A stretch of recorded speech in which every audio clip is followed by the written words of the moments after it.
Bonjour. The Witcher saison 3 partie 1 se termine sur un énorme cliffhanger sur Geralt qui met en place directement les événements pour une partie 2. Voici toutes les explications pour cette première partie et c'est juste après ça.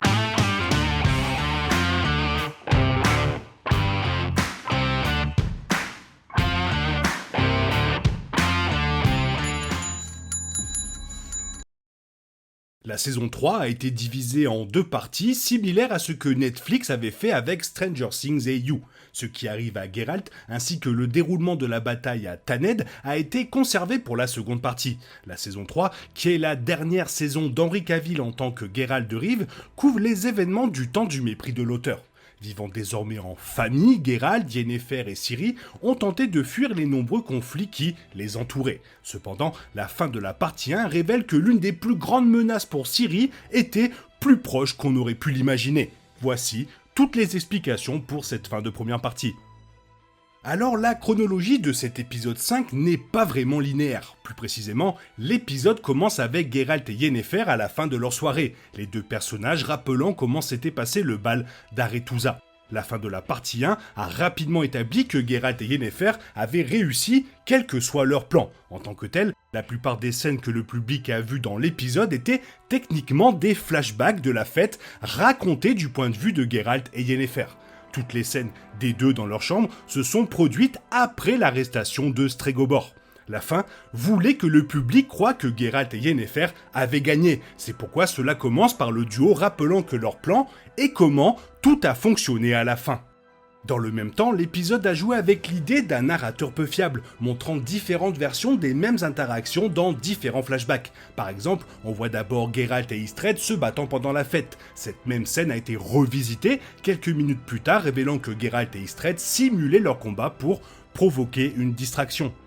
Chaque mouvement que Geralt et Yennefer ont fait faisait partie d'un plan pour exposer et arrêter Stregobor. Les soupçons de Geralt et Yennefer ont été apparemment confirmés par Istred et Triss, qui ont découvert que quelqu'un avait volé le livre des monolithes de la bibliothèque d'Aretuza. Cependant, aussi intéressant qu'il soit de voir le plan des deux pour exposer Stregobor se dérouler, l'épisode a également laissé entendre que quelque chose n'allait pas du tout. La partie 1 se termine avec Geralt et Yennefer réalisant que Stregobor n'était pas le traître, et qu'ils avaient raté des indices importants au cours de cette soirée. Donc, la partie 1 se termine avec Dijkstra mettant un couteau sous la gorge de Geralt juste après que Geralt et Yennefer aient réalisé que Vilgefortz était le vrai traître. Yennefer et Geralt ont finalement rassemblé tous les indices et ont conclu que Stregobor n'était pas celui derrière les enlèvements, le livre manquant, Rience et le portail corrompu. Vilgefortz l'était. Cependant, Geralt a été capturé par Dijkstra avant même qu'il ne puisse commencer à rechercher Vilgefortz. Il était possible d'entendre des cris provenant des couloirs d'Aretuza, révélant qu'un combat avait commencé. Dijkstra capturant Geralt et le cliffhanger avant cette seconde partie. L'une des dernières interactions de Geralt au bal a été sa conversation avec Vilgefortz. Initialement, l'épisode donnait l'impression que Geralt et Vilgefortz n'avaient eu qu'un bref échange avant que le premier ne redescende. Cependant, l'épisode a révélé plus tard que Geralt et Vilgefortz avaient eu une très longue conversation sur leur passé et les origines de la confrérie des sorciers. Cette conversation a été essentielle pour que Geralt et Yennefer se rendent compte que Vilgefortz était le traître. Cependant, Geralt et Yennefer n'étaient pas les seuls à enquêter sur Vilgefortz. Dijkstra et Philippa étaient aussi sur le coup. Dijkstra et Philippa, qui font partie de la cour du roi Vizimir II et dirigeant des renseignements, étaient au bal pour enquêter sur qui était le traître parmi la confrérie. Dijkstra et Philippa ont appris tout au long de la saison 3 qu'il y avait un mage très puissant travaillant pour Nilfgaard et que ce mage faisait partie de la confrérie. Pendant le bal, Dijkstra et Philippa ont dû confirmer qui était le traître, ainsi que qui d'autre soutenait secrètement l'empereur Henryr de Nilfgaard. Alors que Geralt et Yennefer pensaient que Stregobor était le coupable, Dijkstra et Philippa savaient que tout indiquait Vilgefortz. La partie 1 se termine avec des cris entendus par Geralt venant d'en bas, qui comprenaient un appel à sécuriser la salle et apporter les menottes en diméritium. Dijkstra et Philippa et leurs alliés arrêtent les loyalistes de Nilfgaard au bal, et les menottes au diméritium servent à empêcher un mage d'utiliser leur magie. Avant que Geralt et Yennefer ne puissent même présenter un plan pour capturer Figefort et sauver Tizia, Dijkstra et Philippa ont pris leur décision. Par conséquent, alors que Geralt quitte sa chambre à la fin de l'épisode, une bataille commence dans les couloirs d'Aretuza. Le pourquoi Dijkstra a mis un couteau sous la gorge de Geralt a à voir avec l'arc de Geralt. Il a passé la première partie de la saison à affirmer que la neutralité était la meilleure approche pour tous les conflits qui n'avaient pas encore eu lieu, y compris la guerre entre Nilfgaard et le Nord. Geralt a même conseillé à Ciri de rester neutre dans le conflit entre humains et elfes, même si Cirilla de Cintra est de sang ancien et pourrait peut-être faire le pont entre ces deux factions. Au début du bal, Dijkstra a invité Geralt à se battre pour Redania. Geralt a refusé de s'aligner entre la guerre qui s'annonce entre Emhyr et les forces de Nilfgaard. Geralt ne disait pas qu'il était du côté de Nilfgaard, bien sûr. Cependant, du point de vue de Dijkstra, soit Geralt se battrait pour Redania, soit il deviendrait un ennemi du Nord. La neutralité de Geralt est mise à l'épreuve, surtout à une époque où personne ne peut faire confiance. Le combat à Aretuza oppose les loyalistes de Nilfgaard à ceux qui soutiennent les royaumes du Nord. À moins que Geralt ne choisisse un camp clair et ne rejoigne le combat, Dijkstra ne lui fera aucune confiance. Passons donc à cet énorme twist. Le mage travaillant secrètement pour Nilfgaard, celui responsable de l'enlèvement et de la conduite d'expérience sur les étudiants d'Aretuza de sang elfique, était Figefort. Figefort est dans The Witcher depuis la saison 1. En fait, le final de la saison 1 a vu Figefort tuer un autre mage de sang-froid lors de la bataille de Soden, préparant sa trahison maintenant révélée dans la saison 3. Figefort manipule la confrérie depuis le début. Dans la saison 2, avec l'aide de Tizaya, Figefort est essentiellement devenu l'un des leaders de la confrérie, consolidant lentement son pouvoir et son influence. Cependant, Figefort travaillait secrètement pour Nilfgaard depuis le début. Yennefer et Geralt ne l'ont réalisé que vers la fin de l'épisode, lorsque Stregobor avait déjà été arrêté. Figefort, qui n'a eu que quelques scènes dans cet épisode, a réussi à tromper la confrérie, ainsi que Geralt et Yennefer.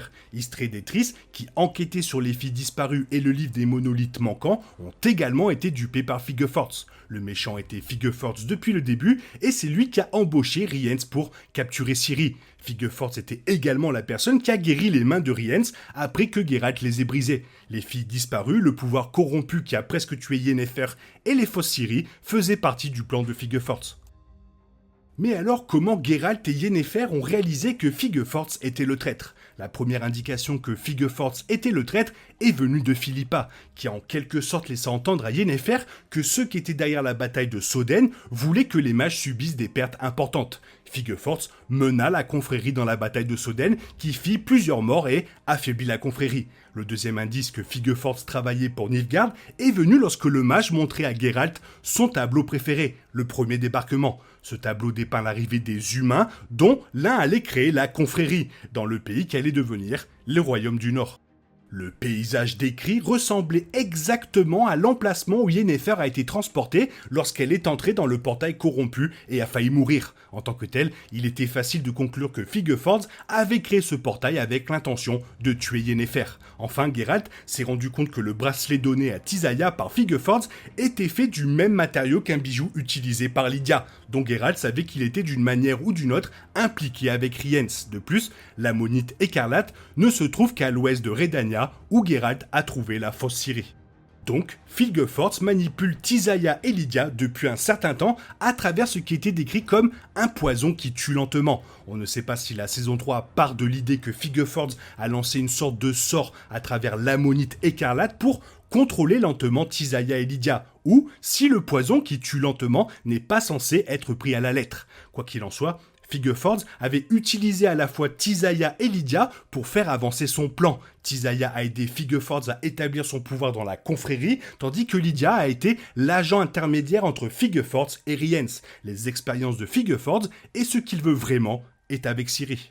Figefort cherche toujours à devenir plus puissant, Ciri est de sang ancien et extrêmement puissante. Par conséquent, elle est la clé pour que Figefort réalise ce qu'il veut. Figefort veut s'approprier le pouvoir de Ciri, mais bien que cela ne se produise pas, il mène des expériences avec d'autres filles qui ont le sang des elfes. Les expériences de Figefort avec les étudiantes disparues d'Aretuza sont en quelque sorte une préparation à ce qu'il veut faire avec Ciri. s'approprier son pouvoir. Filgeford s'est aligné sur Nilfgaard, bien qu'il ait des ambitions au-delà de ce que veut Émir. Filgeford utiliserait vraisemblablement la fausse Ciri pour tromper Émir et garder la vraie avec lui.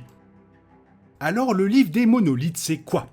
Istrid mentionne qu'il cherchait le livre des monolithes, mais que ce livre en particulier manquait désormais à Arathusa. Les monolithes sont de mystérieuses structures hautes et qui possèdent des propriétés magiques. Comme révélé dans la saison 2, les monolithes servent de passerelle vers d'autres sphères, ce qui signifie qu'ils peuvent fonctionner comme des portails vers d'autres mondes. Dans la saison 2, le public a appris que les pouvoirs de Ciri pouvaient activer un monolithe et l'utiliser pour créer une entrée dans une autre dimension. Quiconque pourrait accéder à un monolithe pourrait, par exemple, bannir les elfes du continent dans un autre monde, annulant ce qui s'est passé lors de la conjonction des sphères. Istrid et Triss croyaient même que c'était le but de Stregobor, utiliser les monolithes pour bannir ceux qui ont le sang des elfes dans une autre dimension. Les monolithes sont également liés à la chasse sauvage, qui veut vraisemblablement accéder au continent sous des formes physiques. C'est pourquoi ils sont après les pouvoirs de Ciri. Voilà, c'est tout ce que j'avais à dire sur cette première partie, il y avait déjà pas mal de choses à dire, donc je n'ai pas mis de théorie concernant la seconde partie. Si vous en voulez une, faites-moi part de votre avis dans la zone commentaire. Sinon, il est temps pour toi de reprendre le cours normal de ta vie, et on se retrouve demain pour une nouvelle vidéo. Bisous bisous, bye bye.